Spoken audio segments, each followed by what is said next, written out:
exactement et les defoon nañ fi une commission dénkoon ko le professeur Souran dénkoon ko fi Maître Ndoye mais yooyu yëpp après mujjul fenn et pourtant ay réformes yu intéressantes lañ proposé woon. parce que c'est une volonté politique état yi ñoo bëgg calculer seen clientèle politique mooy am ci sëriñ si rek les grands électeurs tu veux leur faire plaisir il faut que état bi ñoom ñi fi nekk président bi xam ni c'est les populations ñoo la fi fal du sëriñ du kilifa du keneen il faut nga xam loolu bañ a bàyyi maslaa bi appliqué ko parce que alal bi ñépp a ko bokk tant que mënuñu def loolu Fatou Sénégal dana delluwaat gannaaw comme temps Senghor ci maslaa bi ak ndaxasaale bi ak tappale malheureusement. Imam tong-tong foncier bi moom foog naa ne démb sax moom nga doon waxtaanee yow moom am nga ci sa position déjà boo xam ne yaakaar naa ne jarul sax ñu lay laaj mën nañ laa rek jox kàddu ci tong-tong bi séddoo suuf si ak anomalie yi nga xam ne yépp souligné nañ ko fii depuis bi président Bassirou Diomaye Faye yegg si. waaw mais lu doy waar la dafa wane encore fi réew mi toll ci d'ailleurs démb sama émission bi maa ngi fàttali encore l'une des dernières conférences du professeur Amadou Ali Dieng à l'école normale. mu wax expression yoo nga xam ne dafa mel ne tey la gën a nekk dëgg mi ngi conclure woon conférence am boobu j'avais oublié le thème en tout cas c'était sur la gestion des biens publics yu mel noonu comme économiste la woon mu ne de plus en plus au Sénégal on s'en va vers une république du jiiro du siif du këf et du foqarci loolu am tey de. conférence boobu war na ëpp 15 ans. ba ma ko suivre fii école normale. ku jub la woon. xoola tey ku jub la woon koo xam ni. voilà bu bëggoon noos rek. voilà mais waaw dafa ak ragaloon gars yi. waaw ñii classe politique dafa leen ragaloon parce que dafa xamoon ni ay monstre froid lañ. ñii dafa leen ragaloon parce que dafa juboon. waaw mooy tous benn saboteur tout le temps. toujours def ci conférence boo dajee moom ci couloir bi. da nga koy bëgg a wax mais yow. baleel fii ba mu set nga doog a ñëw. c'est vrai waaw Marrakech kii nii alors que bopp bi voilà c'était professionnel de Cheikh Anta Diop en France donc voilà mais dafa réglé woon problème ak adduna man dama koy wax sama mbokk arabisant ak sëriñ si yëpp sax man leen xoolal par exemple kooku noonu kooku suñu sëriñ la ñun kooku rapport am ak adduna ak ñun ñi di woote oustaz sëriñ ba pare xëccoo adduna mais c'est extraordinaire kër yi rafet yeeg oto yi rafet mais écoute c'était simple tout le monde le connaît tout le monde moo utiliser expression jiiroo siif que foqar ci. C'est le cas. Vous vous rappelez président Abdoulaye Wade expression bi ak Idrissa Seck mu ne waa ma jox ko sama xaalis.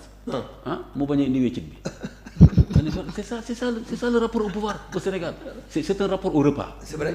Achille Mbembe moom loolu ci benn article au Code civil parce que liggéey naa fa tuuti. mu ne au Sénégal mu ne en Afrique le rapport au pouvoir c'est le rapport au repas. C'est vrai.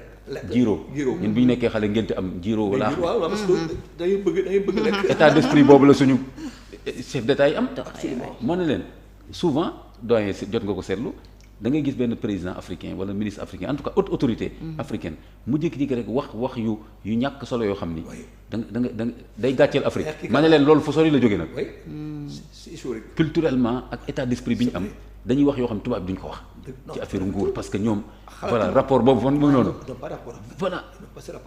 voilà mais regardez quelqu'un m'avait dit mais yéen a ngi wuti xaalis ci tubaab bi et cetera alors que vos présidents et vos ministres sont plus riches que nos présidents et nos ministres. est-ce que loolu c'est cohérent. oto yi ñuy dawal ñooñu dawaluñ ko. est-ce que loolu c'est cohérent. dégul le président Macky Sall est plus riche à 7 fois que Macron. moom bi muy ñëw rek il avait 8 milliards. par exemple patrimoine. donc yu mel noonu quand même ça reflète tout benn mbir mu doy waar quoi.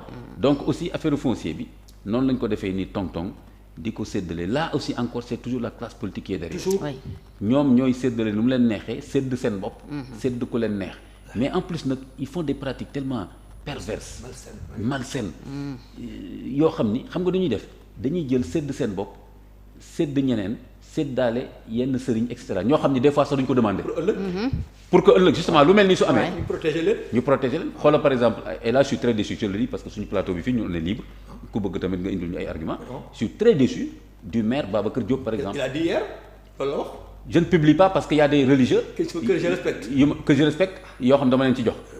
Macky Sall aussi respecter les religieux. doyen ça c'est un j'ai peur ah. non là on revient. li nga doon wax bi yëpp on revient à des trucs comme ça. et président Macky Sall aussi mën na wax ne ba dama doon jox ay sëriñ parce que dama leen respecté. c'est la raison. mais c'est l'argument.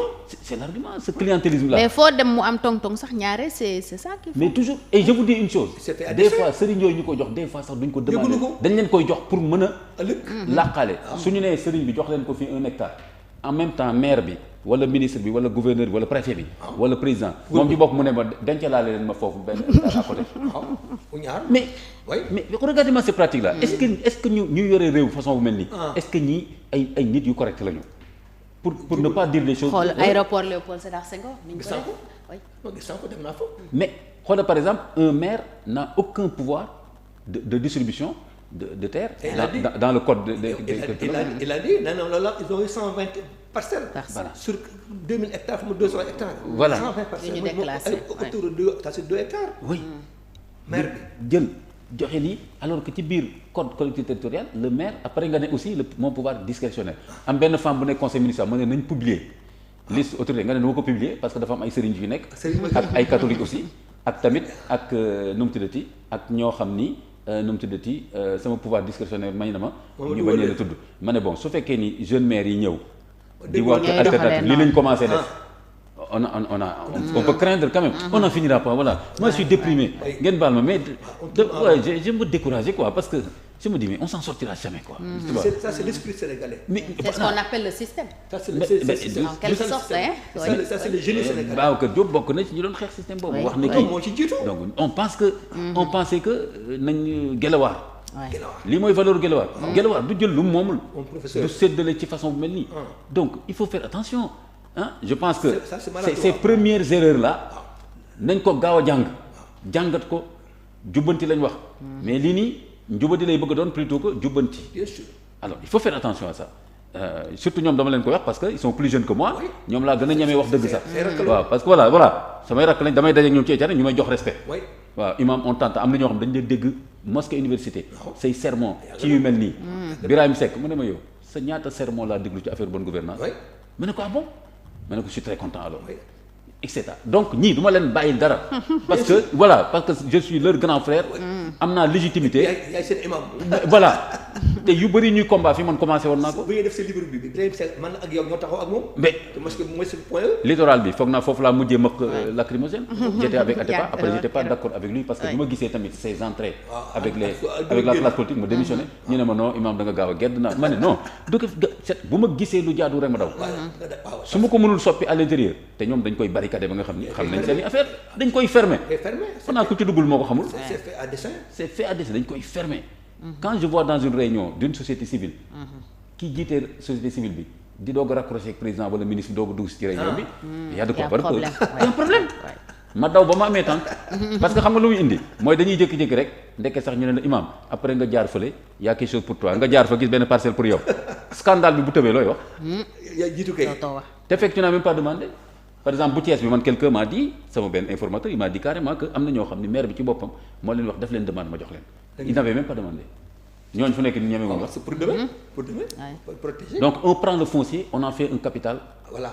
politique clientéliste ak spéculation parce que loi bi mayewul nga jël par exemple terrain à usage d'habitat pendant xaw ma 2 ou 3 ans te tabaxoo ko donc nit nan la mën a amee ay hectares pendant 10-15 ans spéculation di xaar benn projet jaar fa wala tali wala dara mu c'est de la spéculation encouragée par les hommes politiques qui parlent de justice encouragée par les maires par les gouverneurs par les préfets et surtout nag l'impôt domaine doyen service boobu bëgg naa ngeen étudier ma ko ngeen proposer parce que ça commence à nous coûter cher comme ce truc là d'impôt domaine je vois là-bas des jeunes qui font 3 ans là-bas qui ont 10 terrains au Sénégal à Dakar Et quand tu as un terrain tu as 150 millions.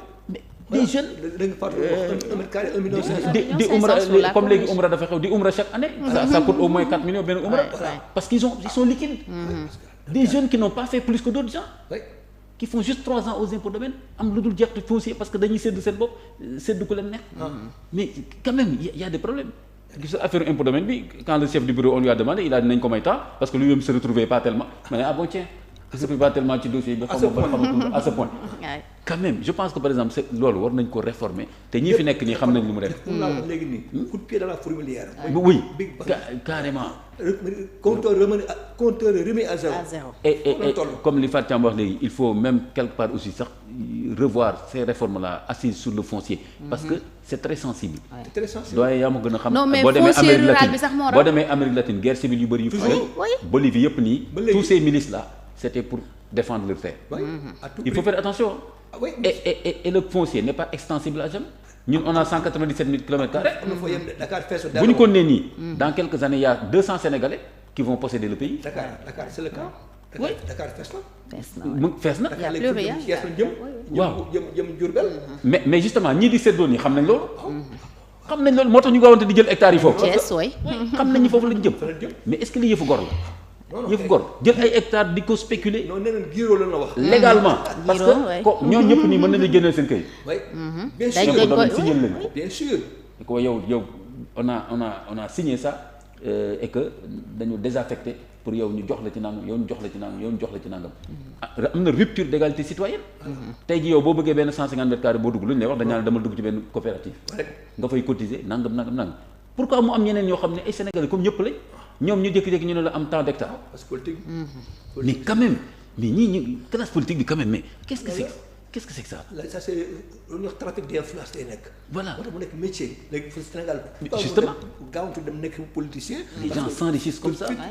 benn waay c'est la voie la plus rapide. waaw benn waay quand tu vois quelqu'un raccourci la benn jeune buy def politique nekk rapidement il a de l'argent. il faut bien am fu ñu koy jëlee y a forcément quelqu'un qui paye. donc foncier bi tamit monnaie la voilà moo gën a gaaw. il faut qu'on fasse très attention parce que justement foncier bi je pense que am na différence de nature ak yeneen bien public bokkul kon il faut ñu def attention ci loolu. foncier bi tu as un terrain qui coûte en 2024 1 million année prochaine day am 3 millions. donc oui juste non seulement y a cet enrichissement sans cause illicite nébuleux et tout accaparement bi ba pare nag aussi beneen côté bi mooy effectivement donc quelques personnes de plus en plus ñooy nekk les possesseurs du pays. c'est le cas. foo bëgg a dem ñu ne la par exemple gisal littoral bi nii. tey jii foo bëgg a dem man dem naa plusieurs fois mais benn jour ma poñanteeg vigile bi foofu benn mu ne ma chef père foo jëm ma ne ko dama bëgg a jaar fii rek mu ne ma non dégage affaire bi ma avancé ba ci kanam ma ne ko mais yow full camp yow mu ne ma père ma ne ko waay yow yéen xaar leen rek dinañ leen fi jëlee di nga wuti feneen fooy garder. et ce sont les mêmes parce que am na ay nit yoo xam ne léegi non seulement tabax nañ foofu ba pare même couloir bu ndaw boo xam ne mën nga fa jaar benn vigile lañ fay positionné mu ne la parce que seen borom kër ngay jaar pour dem ci plage bi. c'est le cas.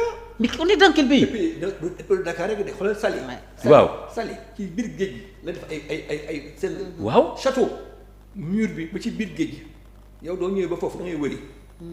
mënatoo topp géej gi. côté boobu yëpp noonu léegi. Sénégalais amatuñ fa accès. c'est comme la corniche hein. Oui. Ils ont tout pris. moo tax ma ne woon combat boobu même ci affaire Mbodiène ma ne leen attention benn état dans l'état la nar a doon de. ni ma déggee projet bi nii. Sénégalais yi dootuñu fa am accès. y a des gens de l'extérieur yu am seen xaalis yu fay mujj ñëw.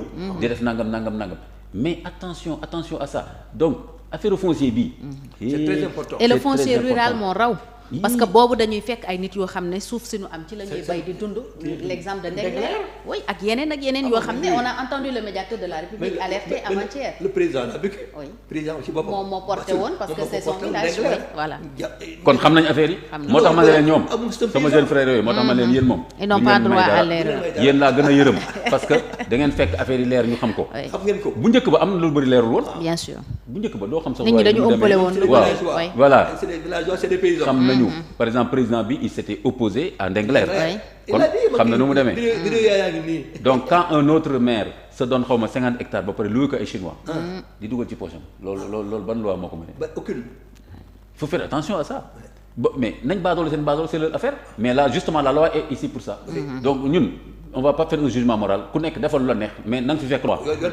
bu ñu appliqué comme ça on te dit moomoo réew mi li nga fi am cër nag ak yelleef citoyen war ci am accès nga am ci accès comme tout le monde mais nañ bàyyi